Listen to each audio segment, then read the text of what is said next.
tanto Raúl se conecta, pero ya debe estar por conectarse. Algunos si tienen por ahí su vinito de viernes en la noche, su agüita mineral o su lo que sea. Aquí estamos.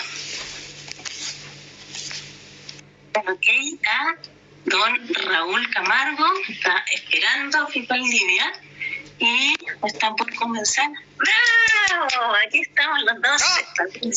Buenas noches. El capo. Hola, de buenas noches. Bienvenido. ¿Me escucha? Sí, yo creo que sí. ¿Los demás se escuchan? ¿Sí? Mira, estaba mostrándoles a los compañeros todos los recuerditos de Fit Valdivia. Mira qué maravilla. Así es que esto es una buena señal de que esperemos que este año tengamos un festival. Tú ya nos vas a contar de qué manera va a ser ese festival. Espero que nos des varias novedades, que hablemos de cinefilia, que hablemos de festivales, de qué está pasando en el mundo. Entonces, te propongo que antes de que empecemos de lleno en el Festival de Cine de Valdivia, que se viene, cómo se va a resolver el tema en esta coyuntura tan compleja de la pandemia global. Antes de eso te propongo que hagamos un pequeño recorrido por los festivales del mundo, de la región latinoamericana y los chilenos, y cómo han ido enfrentando esta situación de cierre. Empecemos por, Berlín fue el único festival de los más grandes que alcanzó a realizarse antes de que de las cuarentenas en la mayoría de los países. No sé si nos puedes dar un pequeño recorrido sobre los festivales en el mundo y cuáles han sido las estrategias que han determinado los distintos festivales. No quiero nada, las estrategias, porque aprendiendo de eso, o a propósito de eso, vamos a ir después pensando cómo el Fit Valdivia en su 27ª edición de octubre de este año va a enfrentar también este tremendo desafío global. Así que, ¿cuál es el recorrido? ¿Cuál es tu percepción de los festivales? Démosle con todo, si no, ¿para qué? ¿Te escuchas bien? Sí, escucho perfecto. Gracias por la invitación a los amigos de la gente y un gran saludo a todos los que están viendo y escuchando, sobre todo a quienes están pasando por problemas, digamos, de salud, por problemas económicos. Yo tengo el celular un poco distante de mi hermoso rostro, digamos, entonces no alcanzo a leer los comentarios, así que agradeceré que el equipo de la gente vaya haciendo las menciones. Estamos acá desde Valdivia, una lluviosa Valdivia en el día de hoy, y claro, el año partió de una manera bastante particular. En general había una expectativa cinéfila muy fuerte con lo que pudiese hacer Berlín, porque de cierta manera Carlos Chatrián, o sea, no de cierta manera, Carlos Chatrián había demostrado que la cinefilia se podía tomar el poder de cierta manera, es decir, una persona que venía, claro, que es el exdirector de Locarno, que sin palabra alguna de alemán hablada, digamos, no estaba ni siquiera en la quinela de favoritos, pero es elegido el director, lo que para muchos de los como más cinéfilos militantes consideramos como un gran triunfo, como si fuera nuestro, digamos, una suerte como de mundial, porque a su vez había no solamente mantenido la excelencia de Locarno, digamos, sucediendo a Olivier Père, o como se pronuncie, digamos, el amigo francés, sino que la había justamente potenciado aún más el Festival de Locarno como quizás el gran templo cinéfilo anual de un festival que, si bien tiene cierta concesión mínima a la alfombra roja, finalmente la importancia está en las películas, digamos, ¿ya? Entonces, en ese sentido, había expectativas sobre toda la gente que va a Berlín. Yo nunca he ido al Festival de Berlín, con la decepción constante de la competencia de Berlín. Entonces, no solamente Chatrián genera esta expectativa, sino que con su equipo de programación, que es básicamente Locarno, más algunos que se mantienen de la programación anterior, responde con creces. Y responde con creces con una programación muy potente, incluso de cierta manera hasta se podría considerar egoísta, en el sentido de que instala una nueva competencia, que era la Encounters, digamos, encuentros, que podía a su vez verse como una competencia interna al Fórum de la Berlinale, que es donde justamente abre una de las mejores películas del año, que es El Tango del Viudo, de Valerio Sarmiento y Raúl Ruiz. Un gran saludo. En Fit Valdivia pudimos ver un adelanto, exacto. Sí, un adelanto, si ya van a contar de eso. Y también estuvo Dominga Sotomayor, fue jurado justamente en esta nueva sección que tú mencionas en Berlín. La joven directora ganó la mejor, por primera vez una mujer fue la mejor directora en Locarno el año pasado o antepasado, ¿no? Claro, entonces se genera como también una suerte como de sacada de trote, digamos, como amigos programadores de otros festivales clase A, digamos, de Cannes en adelante, siempre confidenciaban que Berlín no era un gran problema, por así decirlo.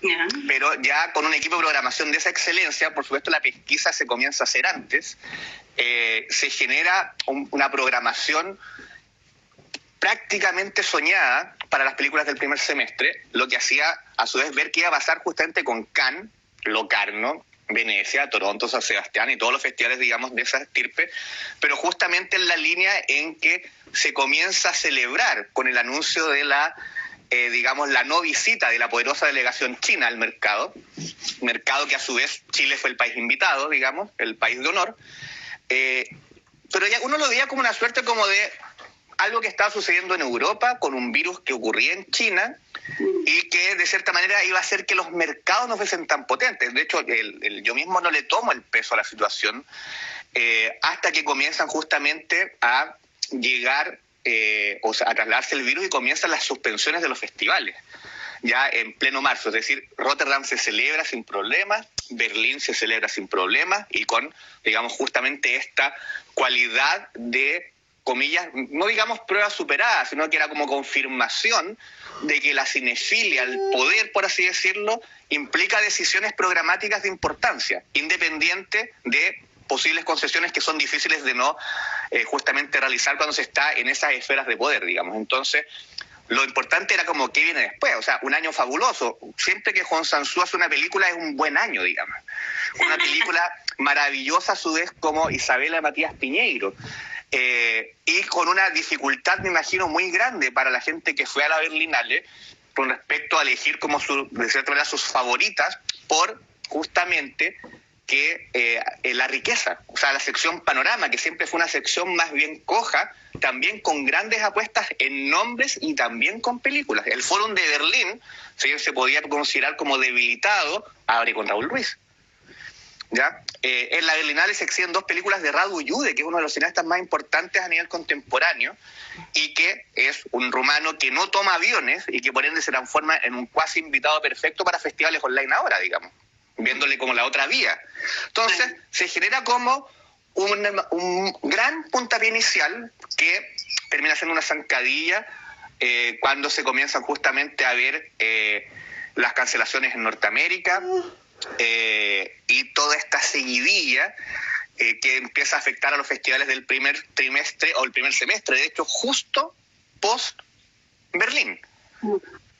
Y ya a su vez con la rumorología de que finalmente el Berlín va a ser el primer festival en abrir nuevamente. Entonces como hay una suerte como de estado de gracia del festival alemán, pero lamentablemente de un estado de gracia signado por la desgracia, que es justamente pensar qué va a pasar con el resto de nosotros como cinefilia mundial. Bueno, a nivel latinoamericano, claramente el Bafisi, el Festival de Cine Independiente de Buenos Aires, aunque había rumores de que podría ser online, finalmente claro. Cancela, pero deja como abierta la posibilidad eventual, que a lo mejor en otro momento, pero bueno, no pasa nada. Sí, o sea, cualquier cancelación de un festival independiente, de las simpatías o no simpatías que puedan sentir personas determinadas por esos festivales, es doloroso 100%. ¿Ya? Nosotros al menos siempre hemos defendido la idea de que los festivales son como, lo he repetido hasta el hartazgo, que son como las embajadas del cine en el mundo. Y por ende, que ser una embajada es finalmente generar la no posibilidad de que los cinéfilos, que serían los ciudadanos de este país llamado cine, se queden sin un lugar de protección, sin un lugar donde ir. Entonces, en ese sentido, si bien, claro, habían rumores de que Bafisi se iba a hacer online, porque era más bien la misma fecha de Buisson Durrell, o como se pronuncia, digamos, que es un festivalazo mundial, y que resolvió de una manera impresionante el dilema, pero es muy difícil resolverlo en tan poco tiempo. En ese sentido, probablemente si Bafisi hubiera sido un festival del segundo semestre, hubiera sido quizás online, pero resolver en un mes una situación con una contingencia y a su vez con la incertidumbre de los planes gubernamentales a los cuales todos nos tenemos que acoger es prácticamente imposible. Entonces, fue muy doloroso. El Bafisi es sin duda uno de los festivales más importantes a nivel mundial, ni siquiera latinoamericano. Es un festival donde han surgido grandes películas, que está hecho por gente que ama el cine también, y por ende fue muy triste, como lo fue lo que pasó con el Festival de Costa Rica. FICUNAM se logra realizar y se logra terminar. Cartagena a medias, y de ahí empieza justamente todo el punto de no solamente empezar a preocuparnos de nuestras familias, de nuestros amigos, sino que ver qué pasa, o qué va a pasar, o qué va a suceder a la espera, como dijo Roger en un foro que tuvimos ayer, como de esta vacuna milagrosa que no tiene ningún atisbo de aparecer en el cortísimo plazo. Entonces, claro, hay que ver cómo se adaptan los festivales, cuál va a ser la decisión de los cineastas con respecto a las películas, y sobre todo, cuál va a ser la respuesta de cada gobierno que rige la vida ciudadana con respecto a la actividad pública. Entonces son muchos factores, lo que implica que en esos factores es fundamental que los equipos de trabajo tengan claridad con respecto a qué es lo que quieren hacer. Y en base a eso, implementar cuando se deba implementar. Bueno, y depende del tipo de festival también. A lo mejor algunos pueden funcionar de manera online, lo que comentábamos antes en la prueba técnica, como el Basofi, que es un festival de rarezas argentina que se realiza todos los años en el Malva, en Buenos Aires. Este año se la jugó de una manera bien excepcional y muy original por subir las películas. Estamos hablando de películas antiguas que son súper raras, los de Dos Cabezas, qué sé yo, y la subió a YouTube y se generó ahí un espacio súper interesante donde emulaba la idea de festival con horario, y permanecía en YouTube un rato la película y después se bajaba, pero en el fondo la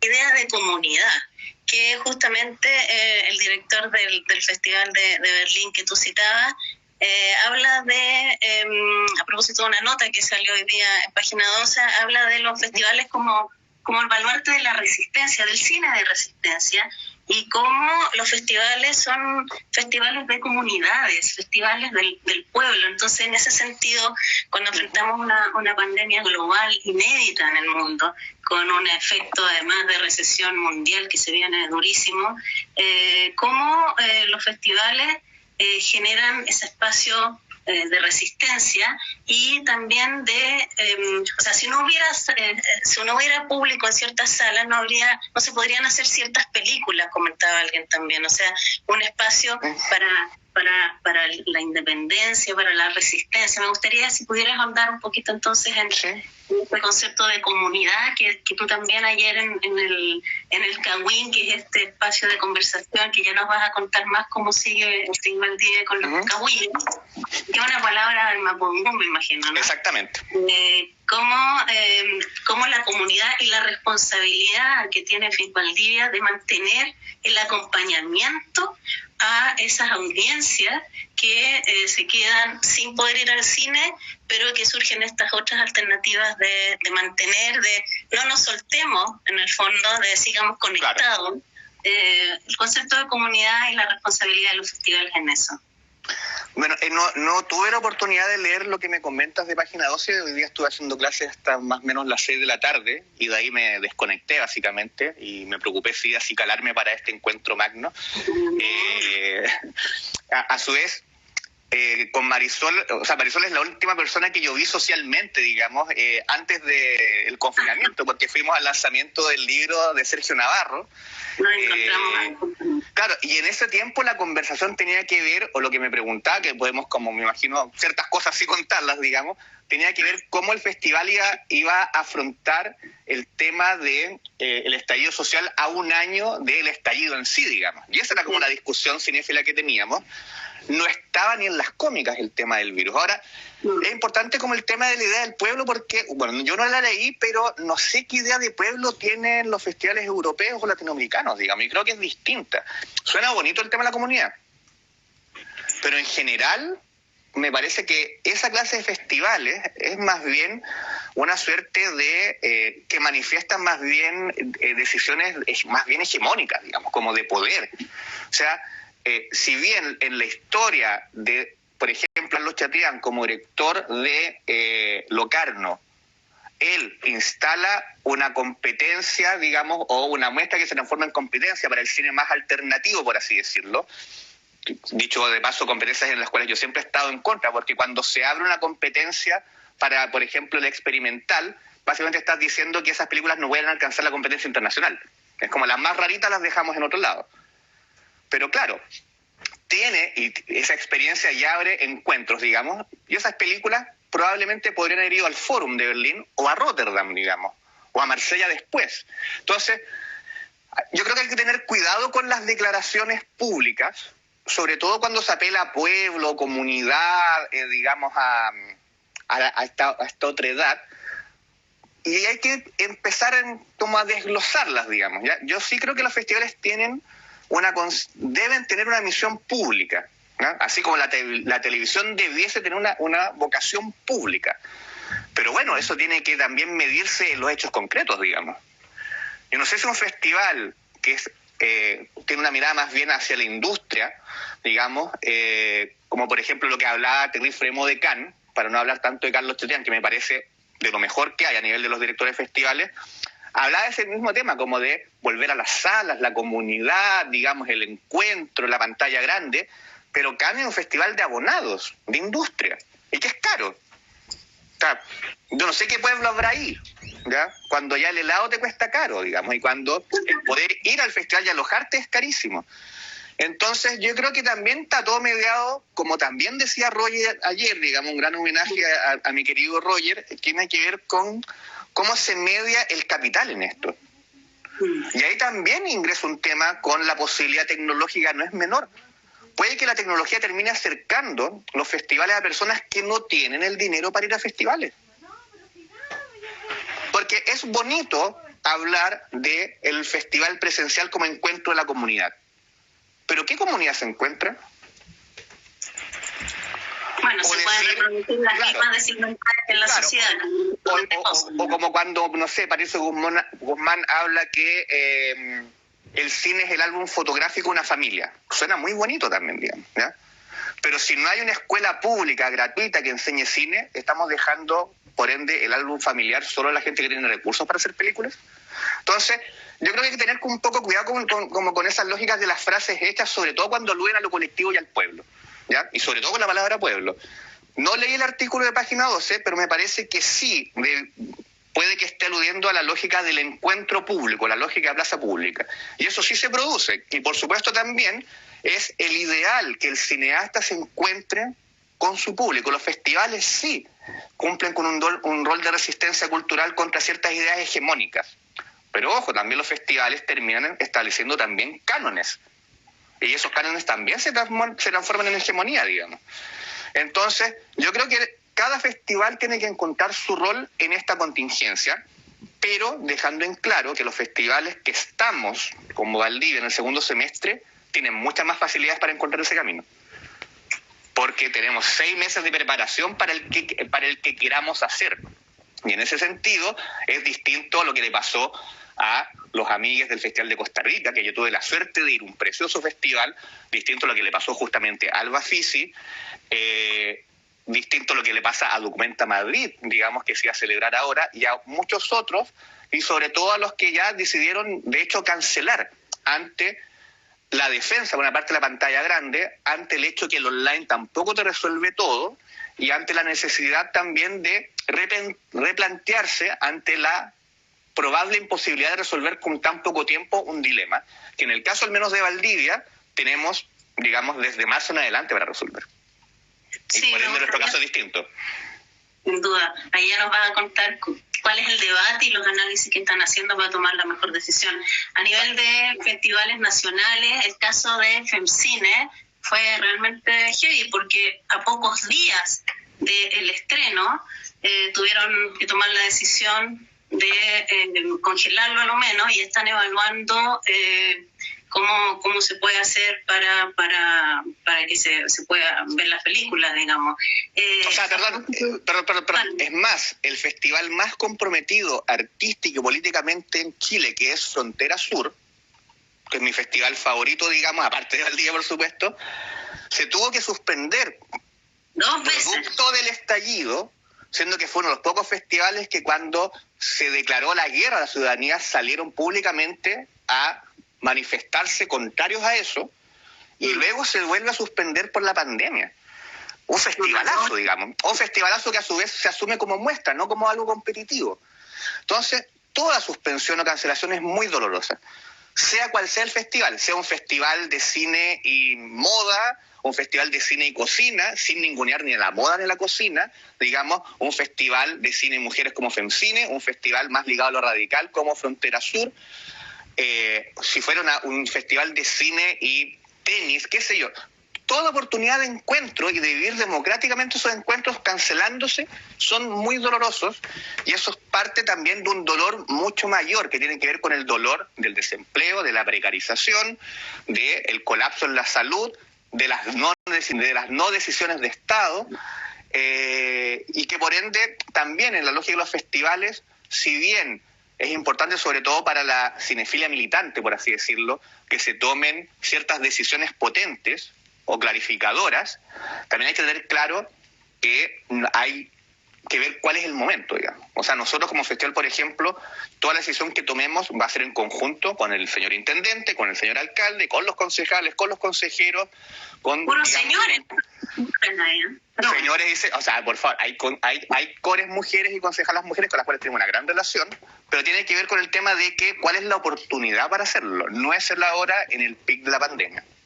No, sin lugar a dudas, ¿ya? Y además el impacto que genera el Festival de Cine de Valdivia en la propia región. Ustedes han hecho estudios de cuánto ingresa en términos monetarios por cada visitante, además, por supuesto, de todo el impacto social, educacional, todo el trabajo que ustedes hacen durante el resto del año. Eso creo que sí es interesante comentarlo. Ustedes van a los territorios, a las comunas, tienen un trabajo con los estudiantes, con los niños, y eso es durante todo el año, no solo por la semana de octubre, donde se desarrolla el festival. Claro.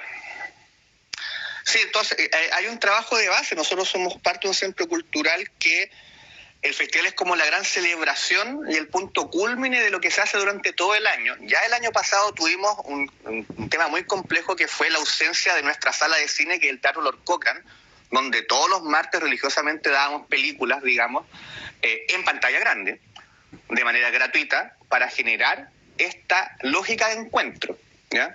De un cine no habitual, pero sobre todo repasando grandes clásicos de la historia, una suerte como de revisión histórica de películas que era importante ver en pantalla grande. Y eso lo veníamos haciendo de manera sostenida los últimos años, a su vez yendo a todas las comunas de la región, y ya el año pasado tuvimos que reinventarnos, digamos, y hacer un poco lo que ya hacíamos en las comunas, porque la región de los ríos no cuenta, lamentablemente, con la infraestructura cultural que merece, ¿ya? No hay salas acordes para la exhibición cinematográfica.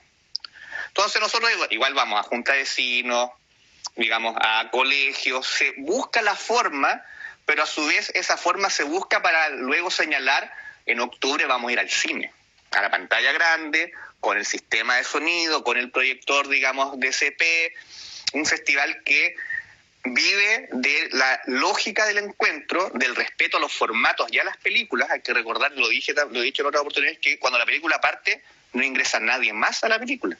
Sí, lo hemos podido comprobar. Uno se queda afuera y... Claro. Entonces, tenemos ese trabajo social de base, que a su vez se agregan como estos encuentros ciudadanos que se llaman Cawin, digamos, relaciones con el mundo de la ciencia, con el mundo indígena, es decir, un trabajo integral completo que por supuesto nos gustaría ampliar más aún si tuviéramos el presupuesto acorde, y que claro, en esta situación pandémica hay que empezar a ver cuál podría ser la fórmula para poder acercarse, y justamente lo virtual, si bien no es el ideal, también genera ciertas ventajas o nuevos espacios, como sobre todo para instituciones culturales frágiles como son todas las chilenas, o casi todas las chilenas, digamos, tener un conversatorio con alguien del calibre de Diego Mondaca o Roger Cosa que no están en Chile, por ejemplo, ¿ya? Pero Perdón, lo que decía Dominga ayer a propósito de este encuentro virtual que ustedes tuvieron, que si hay algún aspecto positivo de esta situación es que ya no hay territorios definidos, o sea, Cine Clubcito Boliviano, Diego Mondaca, que estaba invitado ayer, y Dominga conversan más allá del territorio, de la frontera, y se está generando paralelamente esta cosa del encuentro que es súper potente también. Ahora un encuentro mediado por una conexión a internet que lo permita también. Sin duda, porque no todo el mundo tiene internet, y eso queda en los colegios más delgados, por ejemplo. Sobre todo como en esta situación de las clases virtuales, digamos, en que hayan personas que denostaban los paros online de estudiantes porque al parecer no saben que no toda la gente tiene computadores o internet o una pieza para poder estudiar, digamos. Entonces, claro, hay demasiados factores múltiples que están incidiendo. Ninguna solución es la panacea, pero al menos tiene que estar ese espíritu y de tratar de generar un espacio acorde a aquello. Sí, yo pondría la alerta a propósito de la discusión que generaba ayer Roger sobre el cinéfilo no es un consumidor. Pondría alerta en relación, por ejemplo, a Netflix, que si bien es una plataforma que tenía un crecimiento enorme, que ha generado espacio también para películas, con todo un debate en su momento con Cannes, qué sé yo, hay un espacio ahí. Pero, por ejemplo, en estos 2 meses de pandemia han duplicado sus utilidades, cuestión que lo hemos visto en varias otras empresas, y sin embargo, a propósito del impuesto que van a tener que pagar por razones obvias, que no pagaban, igual que otras empresas como Google, por ejemplo, ya van a subir las cuentas de Netflix. O sea, duplicas tus ganancias y sin embargo nuevamente es el consumidor en este caso el que paga el costo.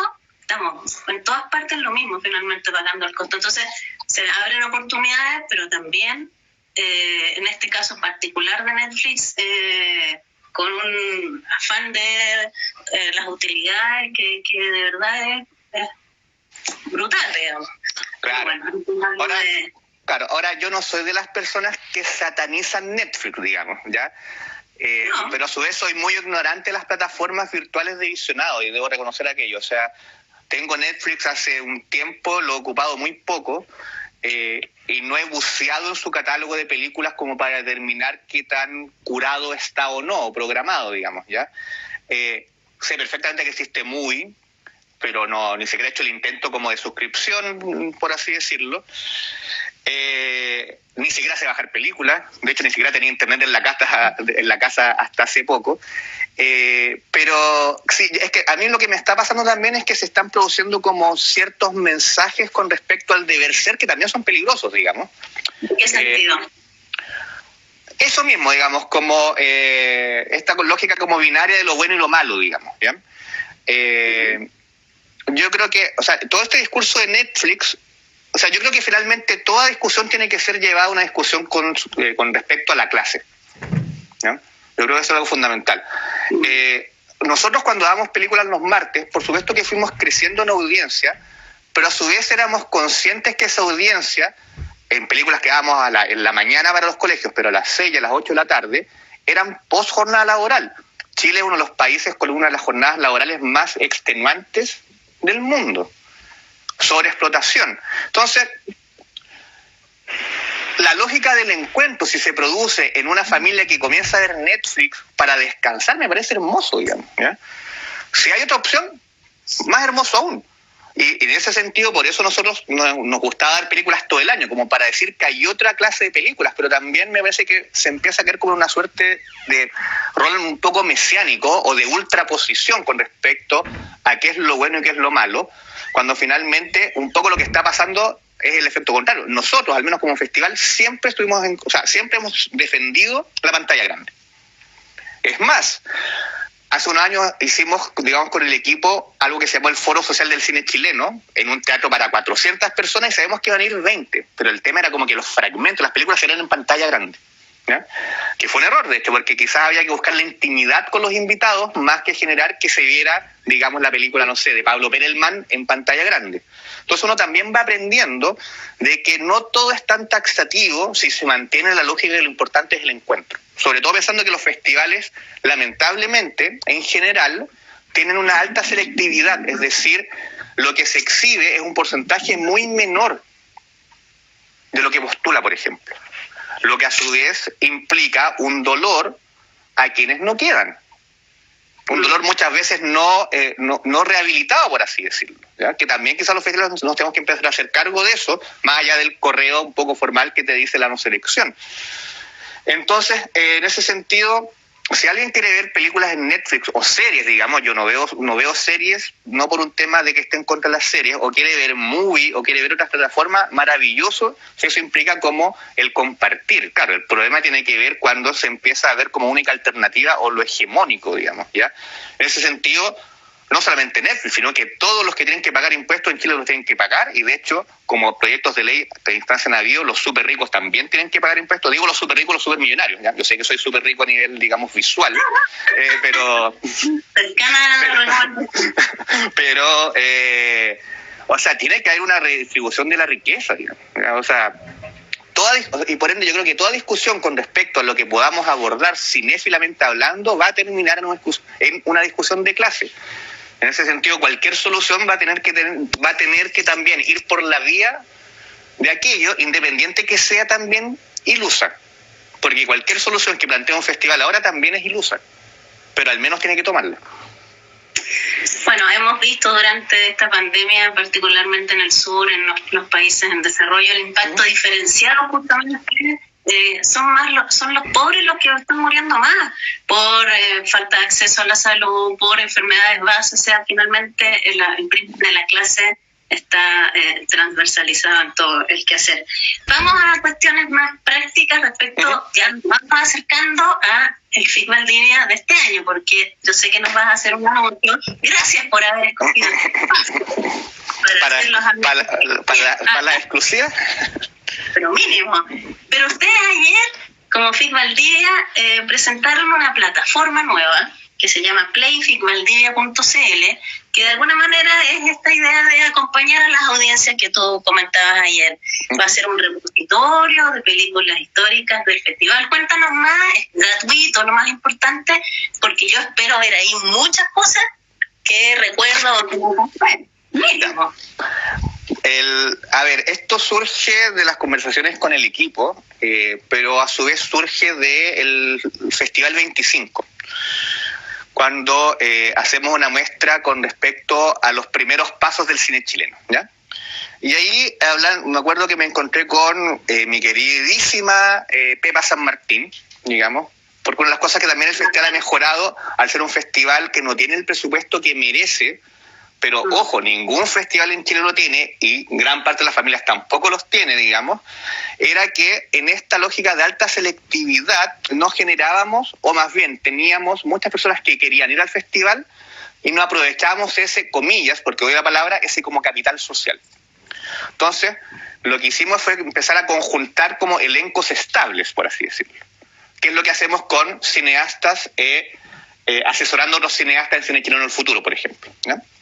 Entonces, yo en aquel entonces le pregunté a la maravillosa Pepa San Martín si le gustaría que ese corto que dimos lo hiciéramos un portal para dar las películas. Y me dijo, por supuesto. Y esa idea quedó ahí, digamos, como una posibilidad, y que luego de la fiebre en la cual nosotros también incurrimos durante la pandemia, en sus inicios, por esta lógica como de aportar al quédate en casa, nosotros llegamos a un punto en que recomendábamos 2 películas al día, ¿ya? En la mañana cine internacional y en la tarde cine chileno de acceso gratuito. Lo que implicaba, primero que nada, una sobrecarga a nuestro querido Juan Pablo Faust, que nos debe estar viendo, que es nuestro community manager, gran community manager del equipo de comunicaciones.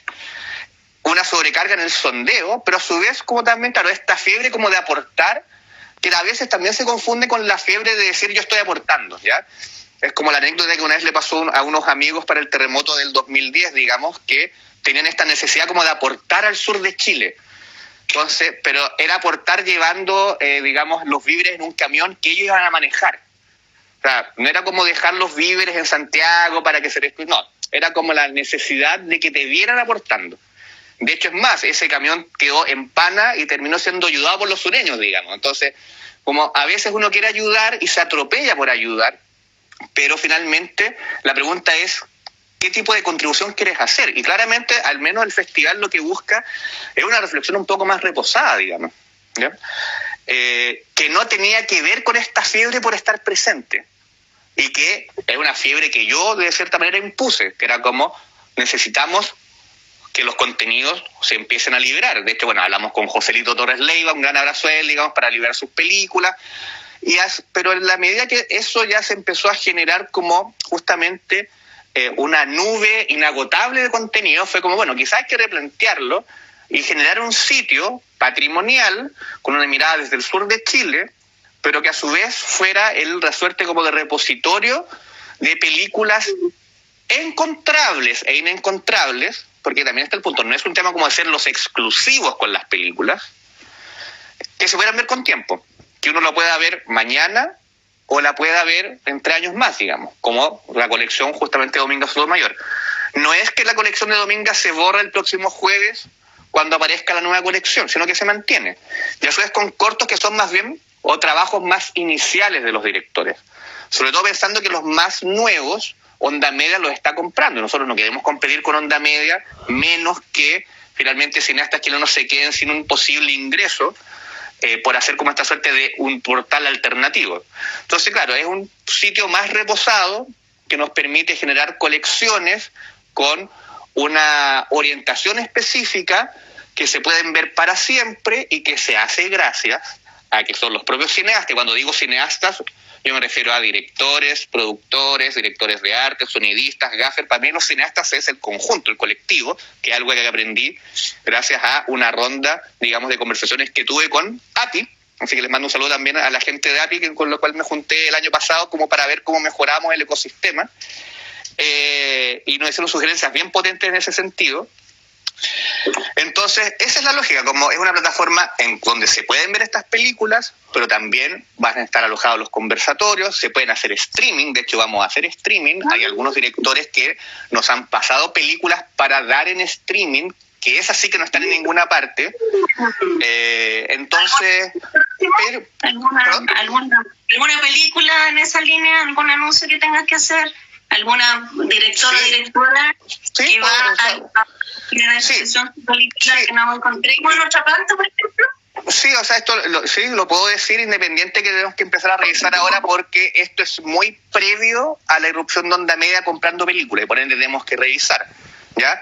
Pero películas más contemporáneas como, digamos, Rara de Pepa San Martín, o películas más antiguas y joyas como Son Sueños de Hielo de Ignacio Agüero, o una película maravillosa como Rey, digamos, y nuestro queridísimo Ernesto Díaz Espinosa, que teniendo un trato con una empresa internacional, logró con esa empresa liberar Mirachman para un streaming, digamos, va a ser parte del proyecto, pero claro, también de manera pausada, o sea, porque a su vez tampoco queremos sobrecargar al propio equipo, digamos, que, o sea, esta plataforma la hicimos para salirnos de esta fiebre del tuiteo de películas 2 veces al día, que fue, de cierta manera, un error mío, por así decirlo, o un hambre mía, digamos, que logramos como contener. Tampoco, por ende, la idea es ahora generar una plataforma que termine siendo lo mismo, pero de manera estable, digamos, ¿bien? Entonces, todo con calma. Bueno, recordemos la dirección de play.ficvaldivia.cl. Me gustaría, sí, hacer un agradecimiento especial a lo que tú llamas fiebre, pero yo creo que los artistas en general y los cineastas en particular durante el inicio de esta pandemia principalmente han tenido una generosidad tremenda en liberar, poner a disposición, democratizar sus trabajos, trabajo que es fruto de muchos años de esfuerzo, miles de situaciones, y sin embargo este gremio, por así decirlo, comparte con la comunidad y tuvimos la posibilidad, seguimos teniendo, es fácil perderse, es cierto, pero tenemos la posibilidad de acceder a películas. El mismo caso de Pampero Cine, la productora argentina, que puso a disposición La Flor, una película de 14 horas que, dicho sea de paso, cuando el director vino a Chile se quejó de que no quedó seleccionada en Film al Día en su momento, pero bueno. No, en España también, sí, en todas partes se ha quejado. Y eso yo la puse en mi listado de las 5 mejores películas de la Internacional Cinéfila de Roger, de hecho. O sea, el episodio 2 es una de las mejores películas de la historia. ¿Ya? Sí, a ver, yo me refiero más bien a la fiebre de nosotros como agentes culturales, no como de los cineastas, de hecho, ¿ya? A su vez, en el caso chileno, estamos hablando de cineastas como colectivos de trabajo que decidieron no solamente salir inmediatamente a acompañar el estallido social, sino que borrar sus propios nombres y su autoría en pos de un bien común, ¿ya? Porque acá no era como la intervención de salgamos con todo respeto a todas las artes, digamos, pero no era el tema como de la obra puntual en una esquina para subir el ánimo. Era acompañar a las víctimas, registrar el estallido, pero a su vez también en algo que debía ser así. Porque como bien escribió el gran Luchito Horta, digamos, se produjo una democratización del registro. O sea, grandes archivos de la protesta son de gente anónima. Entonces, ha sido muy bonito, me parece a mí, el rol del cine chileno, de salir y volcarse a la calle, de arriesgarse en eso, de poner el cuerpo, y a su vez, si bien hay una idea que tiene que ver con que casi como que el arte es gratis, en vez de generar una campaña con respecto a que el arte es pagado, fueron los primeros que empezaron a liberar libros, películas, digamos, contenidos, obras de teatro. Entonces, claro, uno podría decir, pero una contradicción, no. Es la misión del artista, que es pensar en lo colectivo y no pensar tanto en su propio beneficio. Entonces ha sido bellísimo eso. Ha sido realmente bellísimo el dejarse de lado, pero sería ideal que ese dejarse de lado estuviera acompañado por una política de Estado que les diga, obvio, usted hágase un lado, acá hay un Estado. Bueno, nosotros nos procuremos de ellos, digamos. Hay preocupación en algunos de la gente que nos está siguiendo. ¿Por qué tiene arriba de la cabeza un soquete sin lámpara? Esa es una preocupación fundamental de uno de nuestros amigos que dice, ¿qué hace ese soquete? No, lo que pasa es que como hago clases, cuando funciona, como que se produce como un halo que me da una suerte de iluminación que me parecía en este trato igualitario contigo, Marisol, no generar diferencias, digamos, con respecto a esa iluminación que sí tengo, pero que no debía ser visual. Entonces, por eso... Pero puedo poner la ampolleta si a los amigos les molesta. No, ¿Sí? Acá me soplan que fue Hiedra. Ando con eso porque es difícil estar viendo ahí. Sí, a mí me gustaría saber por qué Hiedra siempre está tratando de sabotear a la gente. Eso lo quiero dejar ahí.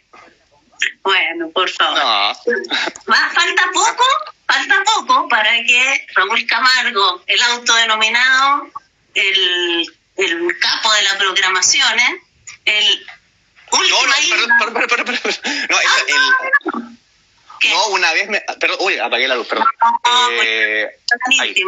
Una vez me escribió un italiano y puso que era como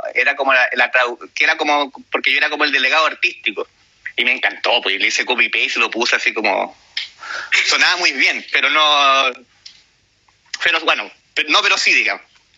Bueno, antes de que nos cuentes, porque falta poquito para que nos cuentes qué pasa con Film al Día este año, que yo sé que la mayoría de la gente que se ha conectado y que después le estamos dando la lata con otras cosas.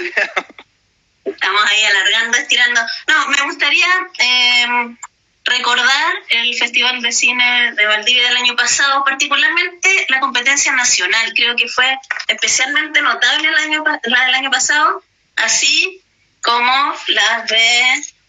ya no sé dónde están. Así como hace un par de años fue especialmente llamativa la programación que hizo Isabel sobre mujeres cineastas. Yo diría que el año pasado fue muy evidenciable las películas chilenas de la competencia nacional. Y quería mencionar 3 para que veamos cómo fueron avanzando y cómo nos afectó también el estallido de la pandemia.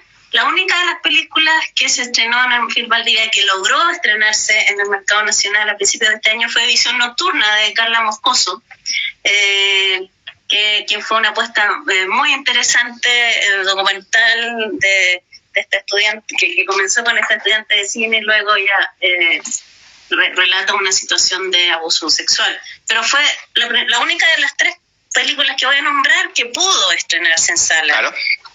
El viaje espacial de Carlos Araya. Ganadora de FIDOX. Ganadora de FIDOX también, que también se estrenó, que también estuvo en Valdivia. Creo que hay que ponerle harto ojo. Están buscando eventualmente estrenarla en línea o más adelante en sala, pero creo que esa es una muy buena película para que le pongan ojo. Pero la que lamento especialmente que se haya tenido que poner 2 veces, que se estrenó en Valdivia el año pasado, Lina de Lima, de María Paz González. Qué tremenda película de esta directora nacional que apenas se iba a estrenar y después vino la revuelta popular y luego se iba a estrenar ahora en FEMCINE y tampoco pudo ser, pero ojo cuando finalmente pueda ser, que se estrene y que todos puedan verlo. Mientras tanto pueden ver el cortometraje Hija, que está en Onda Media, que es un notable documental sobre la búsqueda de su propia identidad. En esa línea te quería proponer que algo me está diciendo Iván, pero no puedo ver las 2 cosas a la vez. No, yo sí logré leer porque mandó un WhatsApp, dice que se va a cortar y que tenemos que como reiniciar, pero no alcancé a leer cuándo. Cuando se cumple 1 hora, ¿cuánto rato llevamos? No tengo idea. Ya, viste, estamos en otra dimensión. Pero mira, te propongo que si es que se nos llega a cortar, volvemos a conectarnos. Pero me gustaría, si es posible, porque tenemos harta gente que nos está acompañando, que hagas un recuento o que destaques alguna de las películas. ¿Cuántos años llevas tú de director? ¿Como 5 o 6? A ver, espérate. Justo tengo los catálogos, tengo la lámpara arriba de los catálogos, entonces, a ver, dame un segundo. Lo que quiero decir desde el 2014. Desde el 2014, 2015. Bueno, en el fondo, tú antes eras programador, después fuiste director y pusiste un sello muy particular. Entonces, en esta línea de los festivales como un espacio rebelde, jugado, independiente, en este caso estoy hablando de este festival, si quisieras destacar algunas de las películas que tú has programado o que en los años que llevas de director que te han parecido realmente jugadas. Por ejemplo, yo creo que te la jugaste fuertísimo hace como 4 años con La Noche, del argentino Edgardo Castro, una película que vimos a medianoche y que la gente se iba parando de las butacas y íbamos quedando cada vez menos, pero una apuesta muy jugada sobre un hombre en la noche, porno también. No sé. Yo creo que más que destacar una que me guste mucho, yo creo que parte del sello es como escuchar a los compañeros, digamos. O sea, en ese sentido, Valdivia es un festival que tiene programadores que seleccionamos en conjunto, digamos, las competencias internacional, que genera como el debate, pero por ejemplo Isabel Orellana actualmente no solamente es gracias a Isabel, es parte importante de nuestro amor por el celuloide, digamos, ¿no? Que ya es algo institucionalizado en Valdivia. John es el que complementa muy bien, más bien la lógica que yo tenía, John Campos, la lógica de las películas más pequeñas, ausentes del circuito internacional en competencia. En ese sentido nos volvemos en partners fundamentales. A su vez, como ya lo señalé en un texto cuando escribía para otros cines, siempre como que los invitados internacionales los converso con Isa, digamos, ¿ya? Pero a su vez, el tema es cómo se arma un festival escuchando al equipo que vive en Valdivia y que me está escuchando y que de hecho también están mandando WhatsApp. Entonces, yo sí guardo con mucho cariño la selección de Fango de Campuzano en competencia, porque en general Campuzano era un director marplatense, un gran saludo, mis mejores amigos de festivales son los de Mar del Plata, un gran amor para ellos, digamos, pero que en general estaban como ausentes de la de competencias internacionales, eran más bien películas en muestra, o sea, Fango o Motumaeva, que terminó ganando, digamos, como esa clase de películas que en general no son las apuestas fuertes de las competencias de los festivales, y que de cierta manera encuentran su lugar en Valdivia, y que a nosotros nos consta por cineastas, pero también por programadores de otros festivales, que se transforma en una suerte de, comillas, sello que granjea otras invitaciones a festivales, pero por parte de festivales que sí ven las películas, ¿ya? Porque también en el mundo de los festivales o programadores que no ven las películas las seleccionan solo porque están en festivales clase A. Y eso pasa, ¿ya? Sí, y pasa mucho, más de lo que uno quisiera, de hecho. Entonces, en ese sentido, creo que el primer granito del festival es cuando Torres Leiva, en el año 2008, ve Aquel querido mes de agosto, me comparte. En ese tiempo la gente mandaba DVDs, ¿ya? No habían Vimeos ni nada. La veo y y le decimos al jefe de programación, que hasta el día de hoy el jefe de programación, que es el Memo Olivares, que insista para que la película esté en competencia. No nos contestaban nunca los Miguel Gómez y Urbano, digamos. Quizás pensando que la película iba a ser un hit mundial. Al final, quizás por descarte, digamos, acepta la invitación a Valdivia, un poco regañadiente, y terminan siendo los 2 primeros premios de una película que termina ganando más de 60 premios internacionales.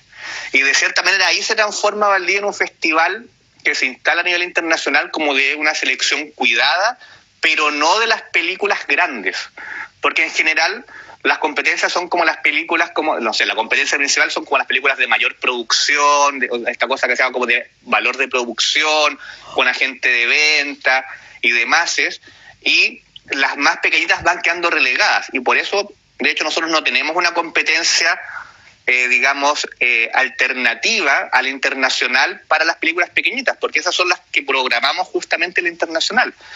También recuerdo con mucho cariño Mercuriales, digamos, de Brigitte Bernier, porque era como una película, comillas, grande, pero que parte en ACID, que es una, finalmente, sección de Cannes con la cual nosotros ya tenemos una asociatividad muy fuerte, pero que como que no genera ningún tipo de gran revuelo en Cannes, por ser una sección muy pequeñita, y que termina no solamente en competencia acá, sino que también con un gran recorrido a posteriori. Entonces, hay películas que les guardo mucho cariño, o como El resto del mundo, Pablo Chavarría, digamos, o El último cristero de Matías Meyer, que se me empiezan a venir a la cabeza. No voy a nombrar a ninguna chilena en todo caso, pero en general también le guardo mucho cariño al hecho que hemos formado un equipo de festival en donde también el equipo de programación tiene la posibilidad de incidir en la competencia, pero a su vez tiene como sus propios espacios. En el caso actual, John es el que programa Disidencias, y que por ende es John el que programa La Noche, y Torres Leiva origina Nuevos Caminos, luego Gonzalo de Pedro, y actualmente, y con mucha justicia, la hace Isabel, que es la que justamente empieza a indagar en el Super 8 latinoamericano y termina siendo, digamos, una apuesta fundamental del festival y un sello diferenciador, que es dar película en celuloide. Bueno, hay un comentario de Seba que dice que lo que hizo Visión de Rel realmente, y lo de Basofi, fue histórico, porque representó una democratización de su contenido. Yo entiendo que se va a hacer un informe justamente sobre ese festival, así es que ahí lo estamos esperando en el Agente Cine. Antes que se corte, o si se corta, lo volvemos a retomar.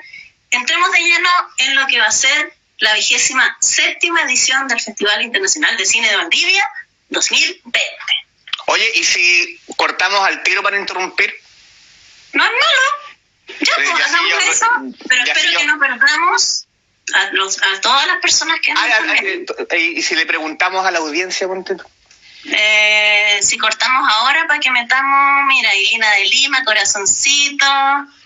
Hay otra persona que dice que chidísima, que esa democratización, le responde a Sebastián, es bien relativa, porque ni personas dedicadas al cine lograron tickets para ciertas proyecciones, o sea, de estudiantes o público general, ni hablar, que es algo de lo que habías comentado. Iván,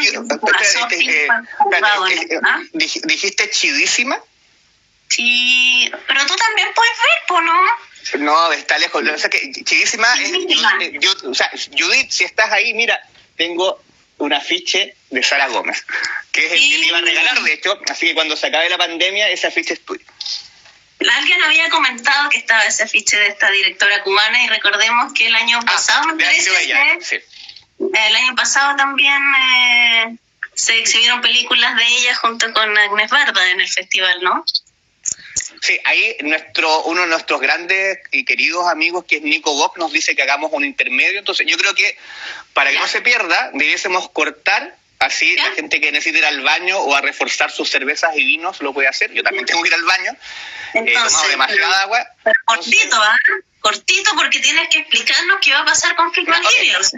Ya. La hacemos corta. ¿2 minutos? Ya. Volvemos. Ay, ¿cómo se corta esto? Estoy como la abuelita.